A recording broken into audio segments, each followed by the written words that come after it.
नमस्कार साथियों, स्वागत है आपका गोल ब्रेकर के यूट्यूब चैनल में। दोस्तों, हाल फिलहाल में डीए के अंदर इंक्रीमेंट हुआ है। सबसे पहले हम जानते हैं डीए होता क्या है। दोस्तों, डीए को डियरनेस अलाउंस बोला जाता है, हिंदी में इसे महंगाई भत्ता कहा जाता है।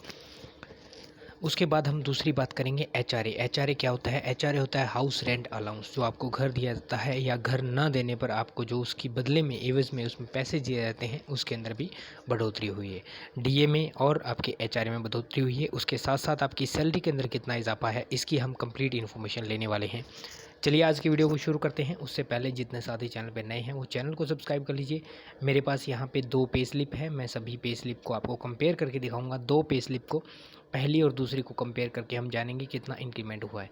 तो दोस्तों, पहले जो आपकी डीए की स्लैब थी, अगर हम जनवरी 2020 की बात करें, 2020 में जनवरी में बात करें, तो आपका डीए जो था वो 17% था।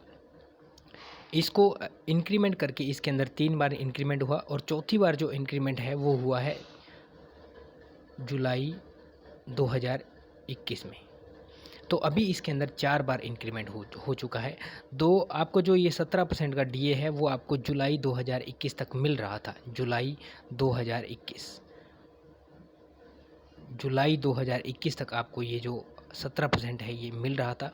लेकिन जुलाई 2021 में ही जो सैलरी आई है आपकी अगस्त महीने में, उसमें जो गवर्नमेंट है उसने जो डीए है उसकी स्लैब को क्या कर दिया, 28% कर दिया। इट्स मीन कि जो 3 स्लैब आपकी रुकी हुई थी, जिसके अंदर एक 4% था, एक 3% था, फिर 4% था। अभी जो आपका बढ़ा है वो 3% बढ़ा हुआ है, डीए है, लेकिन इसको अभी तक लागू नहीं किया है, जो कि जुलाई 2021 का है।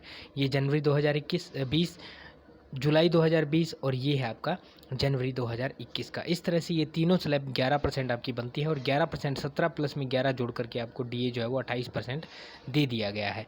अभी जो आपका जो डीए 3% और बढ़ाया गया है, इसकी जो आपकी किस्त है वो आपको मिलनी शुरू हो जाएगी और इसका आपको एरियर भी मिलने वाला है। एरियर क्या होता है? एरियर हमारी जो सरकार है, जो हमें किसी भी तरह का अलाउंस देती है या हमारी सैलरी देती है, उसमें जो हमारे पैसे नहीं आ पाते हैं, जो बच जाते हैं पैसे, उनको थोड़े समय के बाद जो सरकार है वो देती है। जैसे ये 3% जुलाई में बढ़ाया गया आपका डीए था, इसका पैसा गवर्नमेंट अभी आपको जुलाई में नहीं दिया है, अगस्त में भी नहीं मिलेगा और सितंबर में नहीं मिलेगा।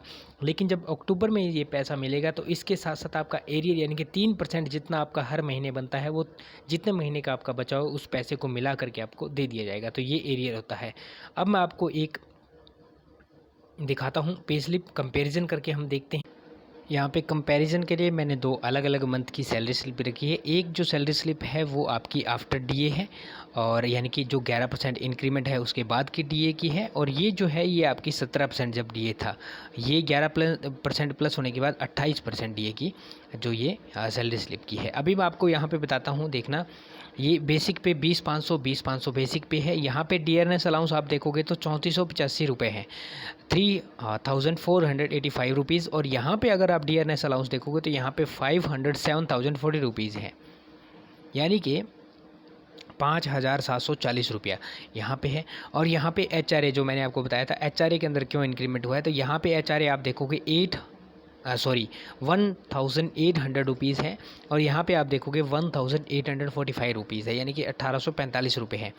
आगे यहाँ पे आप ट्रांसपोर्ट अलाउंस देखोगे तो वो है 1,053 रुपीज़। यहाँ पे ट्रांसपोर्ट अलाउंस देखोगे तो 1,152 रुपीज़। ठीक है। नाइट ड्यूटी अलाउंस सेम है। ये अदर अलाउंसेस के अंदर आ जाते हैं, इनसे हमें मतलब नहीं है। यहाँ पे हमारा जो हॉलीडे अलाउंस है वो है, ये डिपेंड करता है आपकी बेसिक कितनी है। और उसके बाद यहाँ पे एक आप देखोगे कि यहाँ 5,000 रुपये लिखा है ड्रेस अलाउंस एनुअली। ये हर एक कैंडिडेट को मिलता है, एनुअली मिलता है हर एक एम्प्लॉय को, सॉरी कैंडिडेट नहीं, एम्प्लॉय को मिलता है। 5,000 रुपये हर साल सालाना मिलता है। और ये जो फ़र्क आपका पड़ा है सैलरी के अंदर, अभी आपको टोटल अगर दिखाऊंगा तो यहाँ पे है वो 39,000 ग्रोस बनी है, और यहाँ पे 29,000, यहाँ पे 39,000 है और यहाँ पे 29,000 है। यहाँ पे 10,000 रुपये का फ़र्क पड़ा है, जिसके अंदर 5,000 रुपये तो आपका एनुअली है उसका फ़र्क पड़ा है। इसको आप काट दोगे तो हर महीने आपका 5,000 रुपये का फ़र्क जो है वो पड़ा है सैलरी के अंदर। लेकिन ये डिपेंड करता है आपकी सिटी किस तरह की है, अलग अलग सिटी में अलग अलग डिपेंड करता है। मिनिमम अगर आप मान के चलो तो ये 5,000 रुपये मिनिमम फ़र्क पड़ा है। कितना? 5,000 रुपये मिनिमम सैलरी के अंदर फ़र्क पड़ा है, 4 से 5,000 रुपये। बाकी इससे ऊपर ही होगा, इससे कम नहीं होगा। आपको 20-20, 30-30 हज़ार रुपये फ़र्क आपको दिखेगा जब आप टेक्नीशियन या फिर सिटीज़ या फिर एएलपी इन तीनों की अलग अलग तरह से बात करेंगे तो। और अब मैं आपको कुछ चीज़ें इसमें और बताना चाहूँगा, जैसे आपका क्यों बढ़ता है एचआरए। एक स्लैब होती है, जब आपका डीए 25% से नीचे होता है तब आपका जो एचआरए होता है वो 8% होता है। जब 25 क्रॉस कर जाता है आपका डीए तो आपका जो एचआरए है, यहाँ पे ये डीए की लिस्ट है और यहाँ पे हमारे पास एचआरए की लिस्ट है, ठीक है। तो डीए जब 25 क्रॉस करता है तो डी एचआरए है वो 9% हो जाता है। जब डीए 50% क्रॉस करता है तब आपका एचआरए 10% हो जाता है। तो इस तरह से आपकी स्लैब चलती है, जब तक 25% होता है तब तक ये 8% पे रहता है। तो इस तरह आपका जो स्लैब है वो चलती है। तो दोस्तों ये जानकारी थी आपके लिए। अभी आपकी सैलरी जो है उसके अंदर काफ़ी सारा इजाफा होकर मिलेगा। ये हर एक डिपार्टमेंट के लिए, ये नहीं कि सिर्फ आप रेलवे के टेक्नीशियन हैं या फिर क्योंकि जो बैंकर्स वगैरह हैं या फिर जो आर्मी, इंडियन आर्मी है या फिर एसएससी के जो जॉब्स हैं उनके लिए भी, क्योंकि डीए जो है वो सभी के लिए बढ़ा है। डियरनेस अलाउंस सेंट्रल गवर्नमेंट का है, स्टेट गवर्नमेंट का भी जब स्टेट गवर्नमेंट लागू करेगी तो उसके हिसाब से बढ़ जाएगा। उम्मीद करता हूँ जानकारी अच्छी लगी। अगर जानकारी अच्छी लगी तो वीडियो को लाइक करना, दोस्तों के साथ शेयर करना, और यदि चैनल पर पहली बार है तो चैनल को सब्सक्राइब कर लेना। मिलते हैं नेक्स्ट वीडियो में नेक्स्ट अपडेट के साथ। तब तक के लिए जय हिंद, जय भारत, वंदे मातरम साथियों।